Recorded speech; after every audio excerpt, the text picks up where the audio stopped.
제가 말씀 전하기 전에 잠깐만 기도를 하겠습니다. 아버지 하나님, 이 시간에 말씀 가운데 함께하여 주시고 저희가 나누는 은혜가 이곳에 있는 성도님들, 또 온라인을 통하여서 예배를 드리는 성도님들, 그 화면을 뚫고 가서 그 은혜를 누리는 시간이 될 수 있도록 주님 인도하여 주시옵소서. 주님, 부족한 종의 입술을 주님께서 주장하여 주시고 또 말씀을 듣는 저희 모든 한 사람 한 사람의 마음을 주님께서 겸손하게 붙들어 주셔서 말씀에 순종하는 하루가 될 수 있도록 주님께서 이끌어 주시고 그런 우리의 삶이 될 수 있도록 인도하여 주시옵소서. 예수 그리스도의 이름으로 기도드립니다. 아멘. 제가 오래전에 중국에 선교를 다녀온 적이 있습니다. 제가 중국 선교를 가서 굉장히 충격받은 게 두 가지가 있는데요. 한 가지는 식당에 갔는데 만두를 주는데 다른 손님들이 먹다 남은 만두를 이렇게, 제가 만두를 시켰는데 만두를 주더라고요. 다른 손님들이 이제 뭐 이렇게 씹은 건 아니고, 이제 만두가 뭐 대여섯 개 있으면은 배가 불러서 뭐 이제 한두 개를 남길 수 있잖아요. 그 만두를 나중에 제가 시켰을 때 데펴가지고 이렇게 저한테 주는 거예요. 저는 뭐 전혀 몰랐죠. 전혀 모르고 있었는데 이제 저를 인도해 주시던 그 한 분께서 이거 먹다 남은 거라고, 이제 그분은 중국에 오래 사셨고 중국말 잘하시고 아마 제가 알기로는 조선족으로 알고 있는데, 이제 그분께서 이제 컴플레인을 해서 그래서 만두를 바꿔다 줬던 그런 기억이 있습니다. 굉장히 충격이었고요. 그럴 수 있다라는 것이. 그리고 또 한 가지 제가 굉장히 충격받았던 것은 그곳에서 제가 예배를 드렸던 그 환경입니다. 소위 말하는 지하교회죠. 지하교회에서 예배를 드리는데 그렇게 정말 아무것도 없는 그런 상황 가운데서 정말 교회라고 해봤자 가정집입니다. 가정집이고 지하교회라고 해서 지하실에서 예배 드리는 게 아니고 그럴 수도 있겠지만요. 가정교회에서 예배를 드리면서 정말 조용히, 그리고 당연히 어떤 예배 시설이라던가 이런 거 없죠. 그리고 피아노도 없고 기타도 없고 아무것도 없습니다. 그런 곳에서 예배를 드리고 찬양을 하고 그리고 말씀을 전하고 거기서 막 기뻐하는 그런 모습을 보면서, 그게 인간적으로 봤을 때 굉장히 초라할 수 있는 그런 모습이잖아요. 근데 그분들이 그렇게 감사와 기쁨이 넘치면서 예배를 드리는 그런 모습을 보면서, 그리고 거기서 성도님들이 또 침례를 받고 그런 모습들을 보면서 그것이 또 굉장히 좋은 충격이었습니다. 신선한 충격이었어요. 아까 받았던 충격과는 전혀 달랐던, 그 중국 선교 중에 받았던 굉장히 큰 좋은 충격이었습니다. 그런 환경 가운데에서도 정말 아무것도 정말 없다라고 얘기할 수 있는 그 가운데에서도 그렇게 감사와 기쁨이 넘칠 수가 있구나 하면서 또 저 자신을 돌아보게 되는 그런 계기가 되었습니다. 자, 오늘 본문의 말씀, 이 디모데후서는요, 바울의 마지막 편지로 널리 알려져 있습니다. 바울은 이 편지를 마지막으로 이제 로마에 의해서 사형을 당하죠. 죽습니다. 지금 바울은 우리가 흔히 말하고 있었던, 우리가 어떤 그 옥중서신 에베소서라던가 빌립보서에서 말하던 그런 옥중서신에서 쓰던 가택연금의 상태가 아니에요. 지금 바울은요, 진짜로 그 차디찬 로마 감옥 가운데 갇혀 있는 그런 상황입니다. 이제 사슬에 매여 있고 죽음을 기다리고 있는 그런 상황입니다. 여기서 나는 나갈 수 없겠구나, 이제 나는 죽겠구나 라는 것을 바울이 본능적으로 알고 있는 그런 상황이에요. 지금 그의 삶은 마치 한편의 영화 같은 삶이었는데,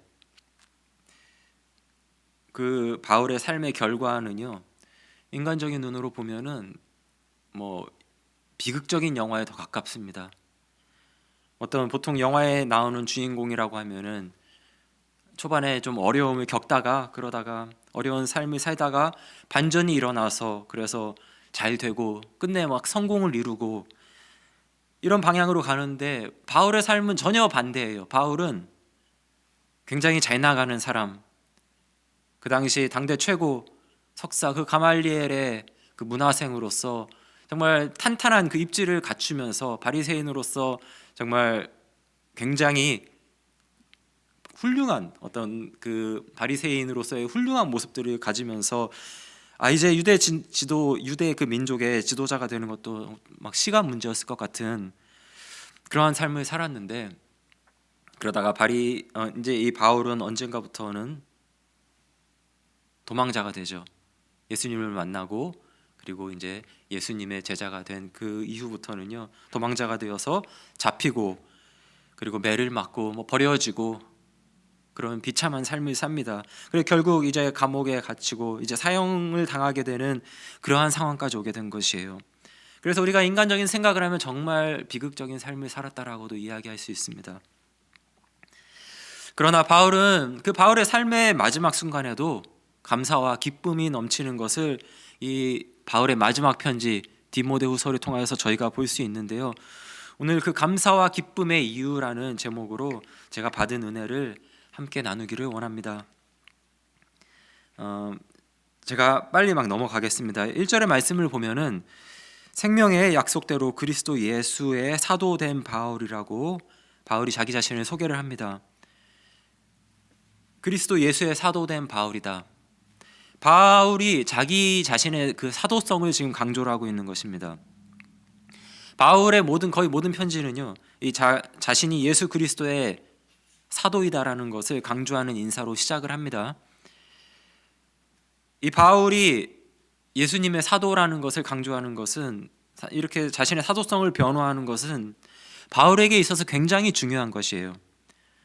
그것은 자신의 소속을 나타내는 것입니다. 자기가 더 이상 어떤 바리새인 그 가말리엘의 문화생 거기에 있는 것이 아니라 이제는 내가 예수님 아래에 있다라는 것을 밝히는 것입니다. 내가 사도이고 내가 정당한 사도성을 지금 가지고 있는 사람이며 그리고 그 권위를 담고 있다라는 것을 지금 분명히 밝히고 있는 것입니다. 그래서 바울의 거의 모든 편지는 내가 어떤 이런 생명의 약속대로 내가 하나님 예수 그리스도의 뜻대로 사도가 되었다라는 그것을 당당히 밝히면서 편지를 쓰고 있습니다. 그리고 2절의 말씀에 보면은 사랑하는 아들 디모데에게 편지하노니, 바로 오늘 편지의 수신인이죠. 디모데에게 지금 편지를 보내면서 여기서 말하는 아들은 당연히 어떤 육적인 아들을 말하는 것이 아니라 영적인 아들을 말하고 있는 것입니다. 바울이 이 젊은 목회자 디모데를 얼마나 아끼고 사랑했는지를 저희가 알 수 있는 부분입니다. 그리고 3절에 보면은 초반부에 보면은 내가 밤낮 간구하는 가운데 쉬지 않고 너를 생각한다라고 바울이 편지하고 있습니다. 자, 바울이 지금 밤낮 편지를 쓰면서 밤낮 기도를 하고 있는데, 지금 바울이 무엇을 위해서 간구하고 기도하고 있습니까? 지금 디모데를 위해서 지금 그렇게 기도를 하고 있는 것이에요. 디모데의 그 사역을 위해서 기도를 하고 있는 것입니다. 지금 디모데의 사역은 쉽지 않은 상황이에요. 디모데가 머무르고 있는 이 에베소 교회는요, 예수님을 믿는다고 하면서도 거짓 사상들로 굉장히 지금 오염이 되어 있었던 그런 상황입니다. 당시 에베소 교회에 있었던 어떤 대표적인 거짓 사상이라고 말씀드리자면은 특별한 사람들, 어떤 특별한 지식을 가진 사람들만 구원을 받는다라는 어떤 엘리트주의가 있고요. 특별한 영적 지식이죠. 그런 걸 가진 사람들만 구원을 받을 수 있다. 그리고 또 하나는 저희가 잘 아는 어떤 영지주의입니다. 세상과 모든 물질은 다 약하다, 다 악하다. 세상의 모든 것들, 어떤 육신을 입고 있는 모든 것들은 다 악하다라는 그런 사상입니다. 사람들이 물어봅니다. 야, 그럼 예수님도 육신의 몸을 입고 오셨는데 예수님도 악하냐? 예수님은 인간의 몸을 그냥 인간의 탈을 쓰신 것이다. 그건 가연설이죠. 인간의 탈을 쓰시고 오셨을 뿐 진짜의 모습은 그것이 아니다. 이제 이런 논리를 펼치던 것이 그 당시의 영지주의 사상입니다. 그 외에도 어떤 신화에 대한 것들, 어떤 족보에 관한 것들, 이런 것들을 자랑하면서 디모데가 여기서 이제 사역을 하면서 정말 어려운 사역을 하고 있었어요. 정말 힘든 사역들을 하고 있었던 것입니다. 그리고 바울이 그걸 알고 있는 것이죠. 그러면서 3절 후반부에 보면은 너를 생각하면은 청결한 양심으로 조상적부터 섬겨오는 하나님께 감사한다라고 이야기합니다. 디모데가 그렇게 어려운 지금 사역을 하고 있는데, 그리고 바울 자기 자신은 차디찬 그 옥에 갇혀서 그래서 정말 죽음을 바라보고 있는 상황에서 바울이 나오는 이 기도의 제목이 감사의 기도라는 것이에요. 지금 디모데를 통하여서 예수 그리스도의 복음이 전파되고 있는 것을 보니까 비록 어려운 사역 가운데 있지만은요, 그리고 비록 그 처지가, 자기 자신의 처지는 감옥에 갇혀서 사형을 기다리고 있는 그런 상황이지만은요, 그러나 바울의 그 입술에서 감사가 흘러나오고 있는 것입니다. 복음이 전파되고 있는 것을 보니까, 디모데를 통하여서 여전히 복음이 흘러나오고 있는 것을 보기 때문에, 그래서 바울은 지금 감사가 넘쳐나고 있는 것입니다.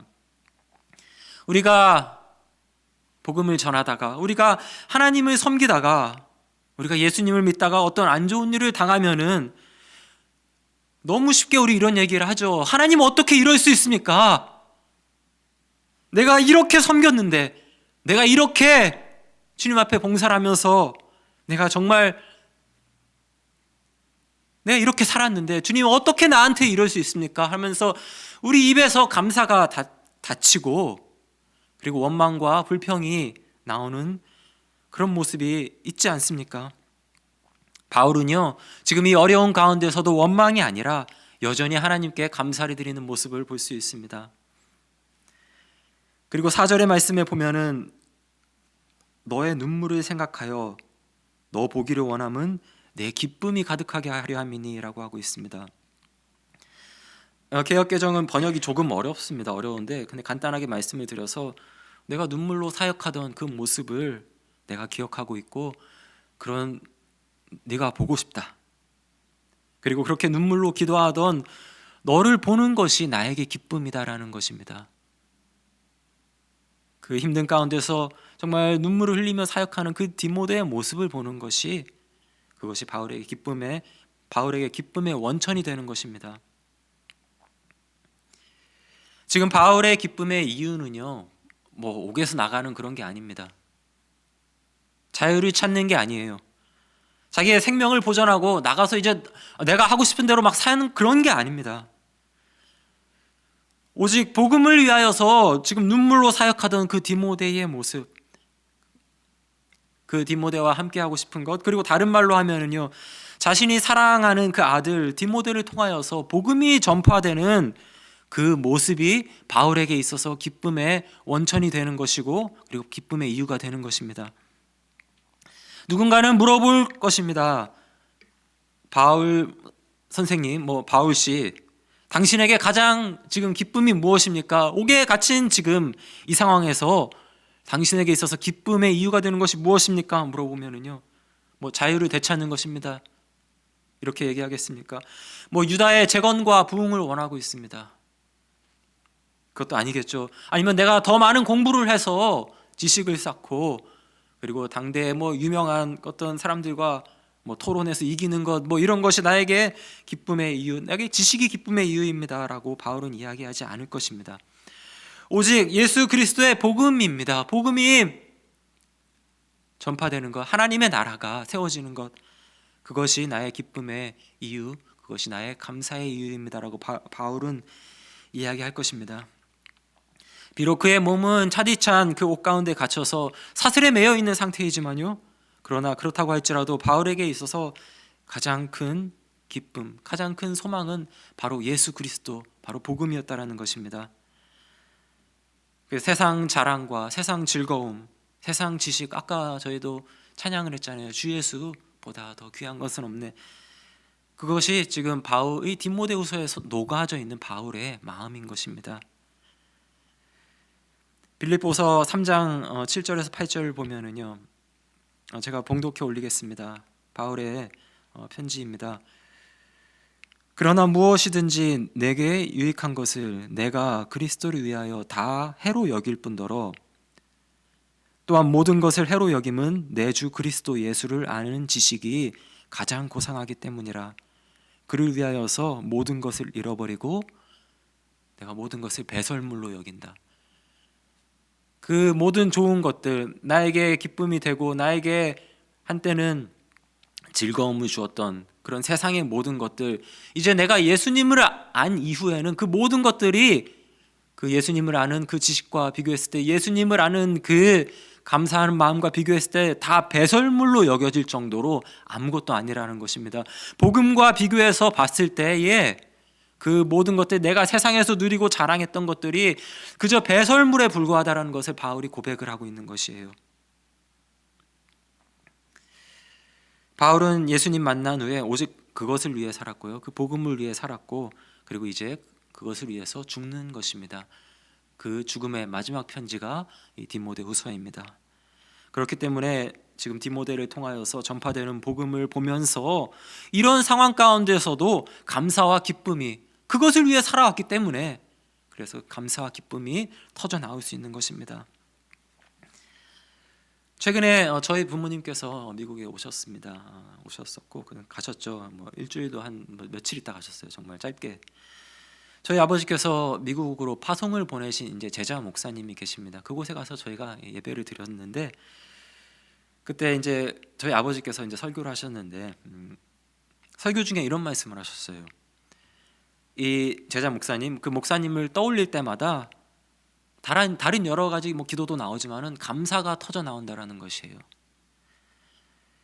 미국에서 이제 그 목사님께서 사역을 하시면서 어려운 사역을 하고 계십니다. 개척을 하시고 어려운 사역을 하고 계시지만은, 그러나 사랑하는 그 제자 목사님께서 복음을 전하는 그 모습을 볼 때에, 그리고 그 복음이 전파되는 모습을 볼 때에 감사하는 마음이 나오지 않을 수가 없는 것이었습니다.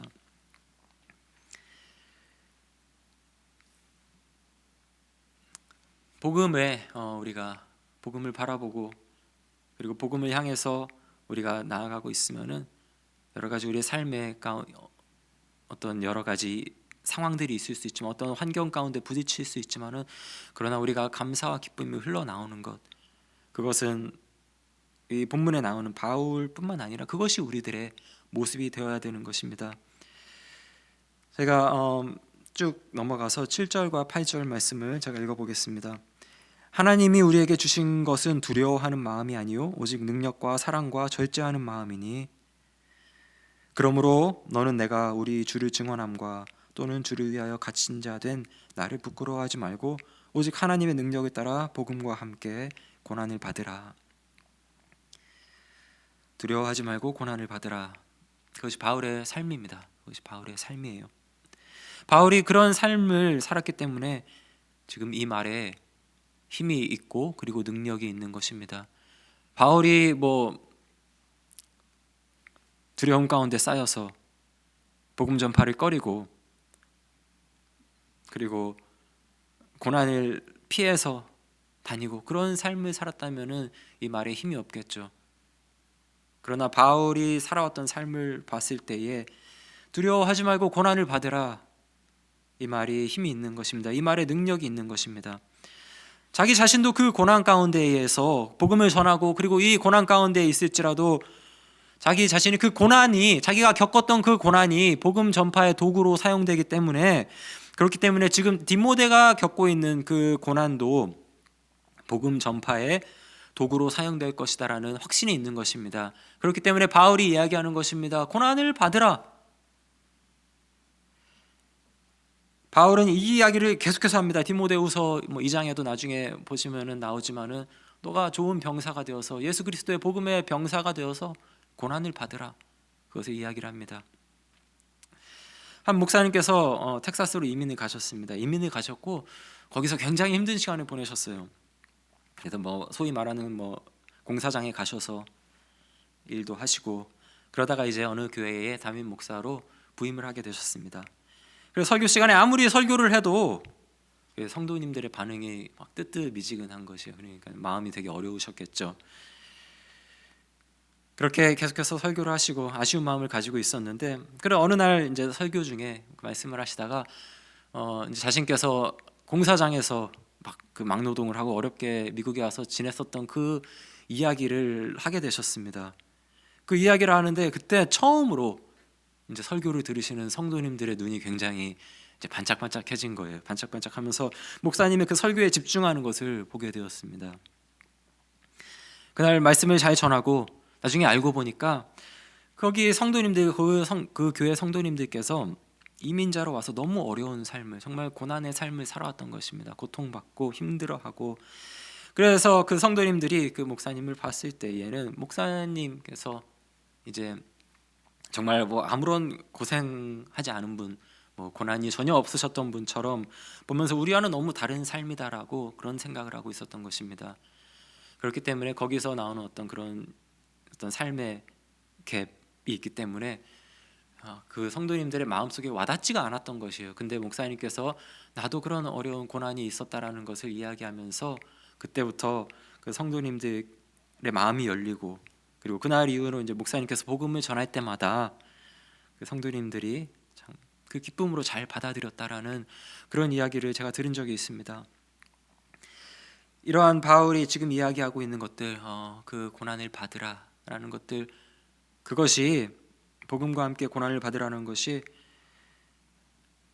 정말 복음의 도구로서 지금 디모데가 지금 받고 있는 그런 고난이 사용될 수 있다라는 것, 바울이 그것을 가장 잘 알고 있기 때문에 지금 그 이야기를 하고 있는 것입니다. 그렇기 때문에 너가 그 고난 가운데 있을지라도 내가 그것을 잘 알고 있지만은, 그리고 나의 삶도 비록 그 고난 가운데 있지만은, 그러나 바울이 내가 여전히 감사가 넘치고 기쁨이 넘친다라는 것을 디모데에게 편지를 할 수 있는 것입니다. 이것이 이 복음 가운데 있는 그 바울, 오직 복음 전파에 정말 자신의 모든 것을 내던진 이 바울이 기뻐하고 감사할 수 있는 이유입니다. 그리고 오히려 너가 고난을 받으라라고 권면할 수 있는 이유입니다. 여전히 성령께서 역사하시며 그리고 복음이 전파되기 때문에 바울이 지금 오늘 편지를 통해서 그것을 저희들에게도 이야기를 하고 있습니다. 말씀을 마무리를 하겠습니다. 어느덧 11월이 되었습니다. 벌써 2025년 이제 뭐 하반기에 저희가 왔습니다. 11월 추수감사절이 있는 그런 달이기 때문에 저희가 감사의 달이라고도 하는데요. 그러나 단순히 추수감사절이 있는 달이어서 감사하는 것이 아니라, 감사가 저는 우리의 삶이 되기를 진심으로 축복을 합니다. 우리가 그냥 말로만 하는 것이 아니라 우리가 삶 가운데서 이 감사와 기쁨을 구체적으로 적용을 하기를 원합니다. 혹시나 내 삶 가운데에 여러 가지 이유로 원망과 불평이 나올 수 있지 않습니까?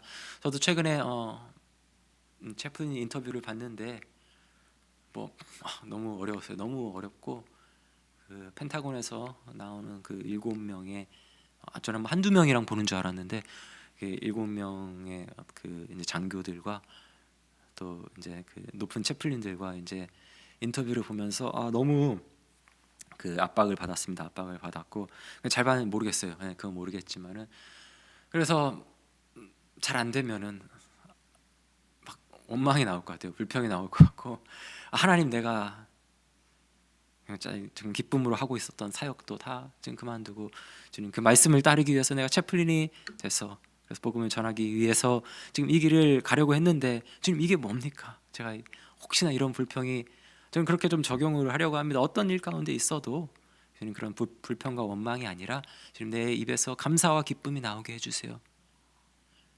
여러분들도 그런 적용을 했으면 좋겠습니다. 혹시나 내 삶 가운데 여러 가지 이유가 어떤 원망이 나올 수 있는 상황, 그런 상황 가운데 어떤 상황에 있을지라도 지금 내가 감사와 기쁨의 이유가 되시는 주님만 바라보겠습니다. 주님께 감사를 드립니다. 그럼에도 불구하고 저는 복음 안에 있어서 여전히 기쁩니다 라고 한번 직접 그 입술로 고백을 하시기를 원합니다. 오늘 말씀은 간단합니다. 고난 가운데에서도 예수님 안에 있기 때문에 우리 감사하고 기뻐하던 그 사도 바울의 모습이 오늘 저와 그리고 또 성도님들 우리 모두의 모습이 되기를 다시 한번 진심으로 축복하고 또 축복합니다. 함께 기도하시겠습니다. 우리 짧게 우리의 목소리로 우리 잠깐만 기도하기를 원합니다.